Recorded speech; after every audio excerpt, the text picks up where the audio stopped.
Jammu Kashmir police हिंसा की इस साजिश की कई एंगल से जांच कर रही है। डीजीपी दिलबाग सिंह ने बताया कि जांच किस तरफ जा रही है, आइए उनको सुनते हैं। पूछताछ के बाद मुकम्मल खुलासा इसका किया जाएगा।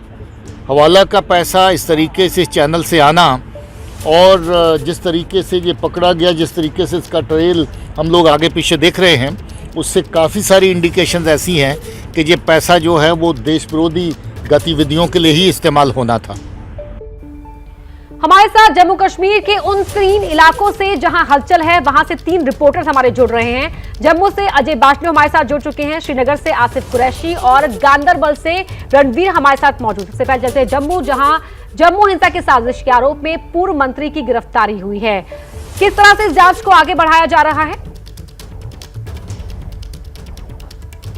अजय? देखिए, अभी तक क्योंकि 31 मार्च का ये मामला था जब 31 मार्च का ये मामला था जब जम्मू पुलिस को ये गुप्त सूचना मिली कि हवाला का एक बड़ी रकम जो है वो श्रीनगर से जम्मू आ रही है। और इस सूचना के बाद जम्मू पुलिस ने शहर के पौश गांधीनगर इलाके में नाका लगाया और तब मोहम्मद शरीफ शाह नाम के शख्स को गिरफ्तार किया गया और उसके पास से करीब 7 लाख रुपए की रकम जो है हवाला की रकम ये बरामद हुई। और जैसे ही उससे पूछताछ की गई और पुलिस उस समय पुलिस में हड़कंप मच गया जब उसने जम्मू कश्मीर के पूर्व कांग्रेस के मंत्री बाबू सिंह का नाम लिया कि बाबू सिंह के कहने पे वो ये पैसा कश्मीर में एक उमर नाम के शख्स से लेकर आया था और वो ये पैसा जम्मू में लाने वाला था। पुलिस ने जब इस मामले की इन्वेस्टिगेशन की तो पुलिस ने साफ तौर पर अपने प्रेस नोट में ये कहा कि ये पैसा जो करीब 7 लाख रुपए थे ये जम्मू कश्मीर में विध्वंसक गतिविधियां, सबवर्सिव एक्टिविटीज़ के लिए यूज़ होना था। फारूक शाह से जब लगातार पूछताछ की गई तो उसने ये भी कबूला कि इस रैकेट में ये जो हवाला का करीब 7 लाख रुपए का पैसा था, इसका किंग पिन जो था वो बाबू सिंह था जो कि पूर्व मंत्री है जम्मू कश्मीर में।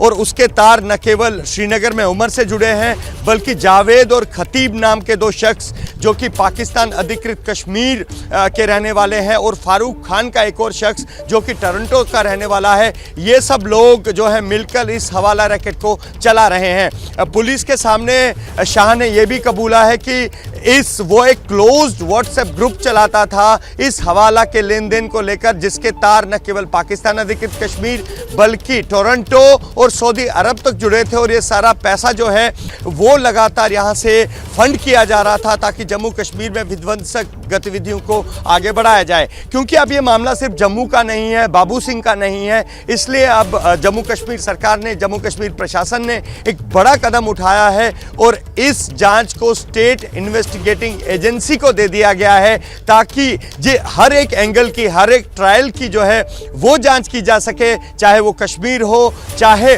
वो देश के बाकी हिस्से हो, या जिस तरह से विदेशों से ये फंडिंग की जा रही है जम्मू कश्मीर में विध्वंसक गतिविधियां फैलाने के लिए, उस ट्रायल को पकड़ा जा सके। इसके लिए इस सारे मामले की जांच जो है वो स्टेट इन्वेस्टिगेटिंग एजेंसी करेगी और अब बाबू सिंह से भी लगातार जो अब पूछताछ है वो स्टेट इन्वेस्टिगेटिंग एजेंसी करेगी। जी अजय, बहुत महत्वपूर्ण जानकारी आपने यहाँ पर दी है। अब आसिफ का रुख कर लेते हैं। आसिफ, अगर हम शोपियां की बात करें तो वहां मारे गए आतंकियों को लेकर क्या कोई नई जानकारी सामने आई है? अपना आपकी आवाज साफ नहीं आ रही है, कृपया अपना सवाल दोहराएंगे? सुन पा रहे हैं अब आप मुझे?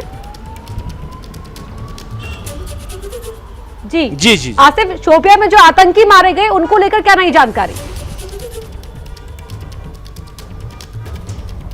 देखिए, जम्मू कश्मीर पुलिस की तरफ से जो जानकारी साझा की गई है, इस ऑपरेशन में मारे गए 4 मिलिटेंट्स के बारे में बताया गया है कि ये शोपियां और पुलवामा जिलों में सक्रिय थे और यहाँ पे पिछले कुछ दिनों में होने वाली 6 मिलिटेंसी की घटनाओं में शामिल थे, जिनमें प्रवासी मजदूरों पर हमले और अल्पसंख्यकों पर हमले भी शामिल हैं। चारों के बारे में जम्मू कश्मीर पुलिस के आईजी विजय कुमार ने बताया था कि इन पर उन हमलों के बाद ही सुरक्षा बलों की नज़र थी और इनको मार गिराने के लिए या पकड़ने के लिए लगातार जो अभियान चल रहे थे। लेकिन जो चिंता की बात है, भले ही सुरक्षा बलों को एक बड़ी कामयाबी मिली हो कि चारों को मार गिराया गया, लेकिन चिंता की बात यह है कि ये चारों पिछले 1 महीने के भीतर ही लश्कर तैयबा में शामिल हुए थे।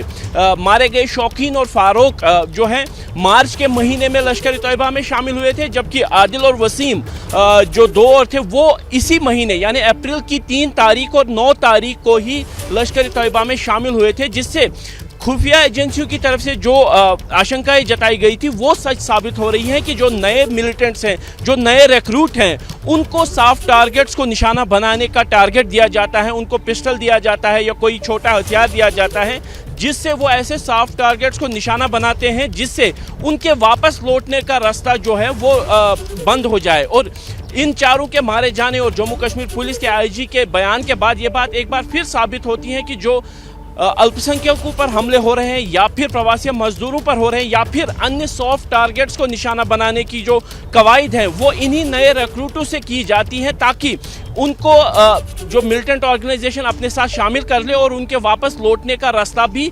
समाप्त हो जाए। लेकिन चिंता की बात यह है कि ये मिलिटेंट कौन है और कौन सा इंसान सॉफ्ट टारगेट इसका बन सकता है, वो चिंता की बात है, क्योंकि इस तरीके की घटनाएं हाल फिलहाल के दिनों में काफ़ी संख्या में खासतौर पर दक्षिण कश्मीर में देखी गई है।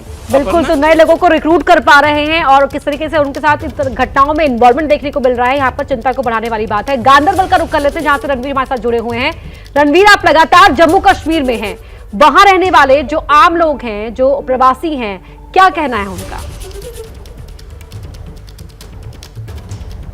देखिए, लोगों में इस तरह की घटनाओं के बाद डर तो होता ही है, लेकिन कश्मीर छोड़ने को लोग तैयार नहीं है क्योंकि सरकार में भरोसा है।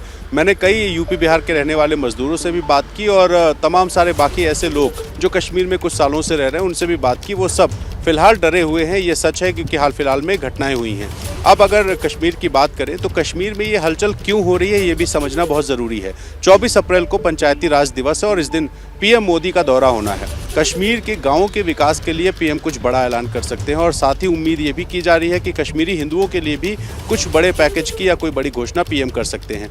और जिस तरीके से बीते 2.5 साल में आतंकवाद को ख़त्म करने के लिए कदम उठाए गए हैं, उसको देखते हुए आतंकी संगठनों को ये पता है कि अपना वजूद बचाने के लिए उन्हें कुछ ना कुछ करके दिखाना, और इसी वजह से बड़ी घटनाएं ना सही लेकिन छोटे छोटे ऐसे गाँव जहाँ पर सिक्योरिटी अरेंजमेंट्स थोड़े कम हैं, उन जगहों पर सॉफ्ट टारगेट्स किए जा रहे हैं। यानी कि ऐसे लोग जो अपने घरों में बैठे हैं उनको बुलाते हैं, गोली मारते हैं और भाग जाते हैं, ताकि दहशत का माहौल बढ़ाया जा सके। यूपी बिहार के रहने वाले तमाम सारे लोग रहते हैं कश्मीर में, ख़ास तौर पे जब गर्मियों का मौसम होता है तो वो कश्मीर आ जाते हैं। ऐसे लोगों को चुन चुन के निशाना बनाया जा रहा है और ये सारी घटनाएं सिर्फ इसलिए की जा रही हैं ताकि कश्मीर में जो माहौल शांत हो रहा है उस शांत माहौल को बिगाड़ा जा सके। और आप देखिए कि नए नए नामों से संगठन, लश्कर इस्लाम हो या TRF, इस तरह के संगठन और नए नए लड़के, बिल्कुल यंग लड़के हैं जिनको बरगलाया जा रहा है और उनको इसके बीच में लगाया जा रहा है। इसी वजह से एक तस्वीर दिखाता हूं कि घाटी की हालत क्या है। मैं जहां मौजूद हूं गांदरबल ज़िला है और आप देखिए कि आसपास ये बिल्कुल आम लोग जहां रहते हैं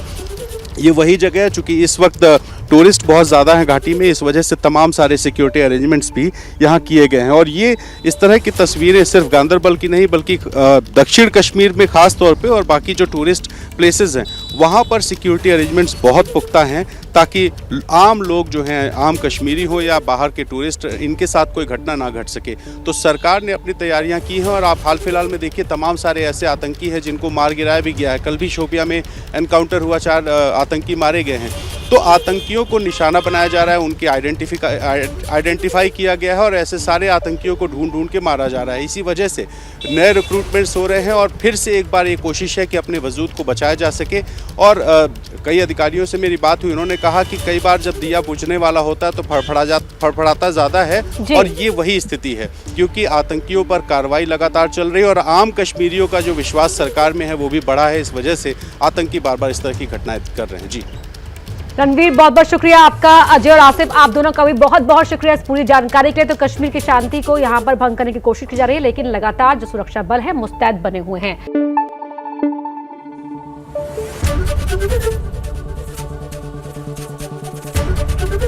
ABP न्यूज आपको रखे आगे।